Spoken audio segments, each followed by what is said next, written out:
नमस्कार मैत्रिणींनो, खूप दिवस झाले आपलं किचन वेब चॅनल हे बंद होते. आता मी तुमच्यासाठी नवीन व्हिडिओ घेऊन आलेली आहे. माझा मोबाईल खराब झाल्या कारणास्तव मी व्हिडिओ बनवू शकले नाही, तरी पण आता मी तुमच्यासाठी नवीन एक व्हिडिओ तयार करून आलेले आहे. हे बघा, आपण सोल्याची कचोरी बनवलेली आहे सोल्याच्या दाण्यापासून, एकदम टेस्टी. हे बघा, मी पहिले शेंगा घेतलेले आहे. शेंगाचे दाणे काढून घ्यायचे. शेंगाचे दाणे काढून घेतले की थोडंसं तेल टाकून कढईत आपल्याला मंद आचेवरती भाजून घ्यायचे आहे. असे भाजून घेतल्याच्या नंतर आपल्याला हिरव्या मिरच्या घ्यायच्या आहे. हे तुम्ही चवीनुसार घेऊ शकता. मला थोड्याशा 4-5 जणांच्या करायच्या होत्या, त्यामुळे मी एक्स्ट्रा घेतल्या. आणि इकडे बघा तुम्ही, मी सोले आणि मिरच्या भाजून घेतलेल्या आहे. 1 टेबलस्पून धणे, 1 टेबलस्पून सोप आणि लसणाच्या पाकळ्या घेतलेल्या आहे. आता हे आपल्याला सर्व वाटण आपल्याला मिक्सरमध्ये बारीक करून घ्यायचं आहे. हे बघा, अशा पद्धतीने मी तयार करून घेते. आणि इकडे मी कांदा पण लाल होण्यासाठी ठेवलेला आहे कढईमध्ये. हे बघा, मिक्सरमध्ये असं बारीक करून घ्यायचं आहे आपल्याला व्यवस्थित, म्हणजे आपली कचोरी फुटणार नाही. इकडे कांदा पण लाल होतोय. कांद्यामध्ये मी थोडीशी हळद घालून घेते. हळद आणि तेलामध्ये होऊ द्यायची, त्यामुळे आपल्या याला कलर छान येतो. हे बघा, मी आता त्याच्यामध्ये घालून घेते सोलाची चटणी आणि आपल्याला चवीनुसार मीठ घालायचं आहे. हे बघा, आपली तयार आहे चटणी.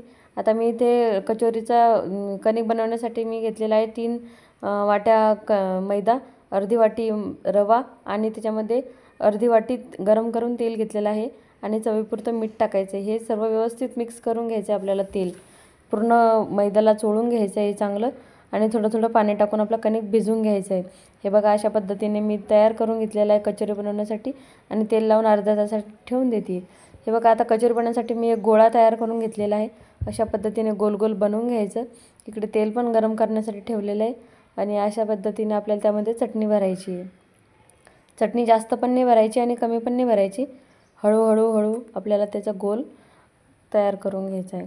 हे बघा, अशा पद्धतीने तयार करून घ्यायचं आहे आणि हलक्या हाताने आपल्याला पोळपाट बेलण्याच्या साहाय्याने आपल्याला लाटायचं आहे. हे बघा, तुम्ही साईज तुमच्या आवडीप्रमाणे करू शकता, मोठी लहान वगैरे कशी पण तुमच्या चॉईसनं करू शकता तुम्ही. हे बघा, आपली कचोरी तयार आहे. आता आपण घेऊया तळून. कमी गॅसवर मी तेल ठेवलेलं होतं, गरम झालेलं आहे आपलं तेल. आता मी घेते कचोरी तळून. हे बघा, अशा प्रकारे मी सर्व कचोऱ्या तयार करून घेतलेल्या आहे. एकदम खमंग आणि कुरकुरीत अशी तयार होते ही कचोरी. नक्की ट्राय करा, लाईक करा आणि सबस्क्राईब करा. अशा नवीन नवीन व्हिडिओजमध्ये भेटत राहू. तोपर्यंत बाय.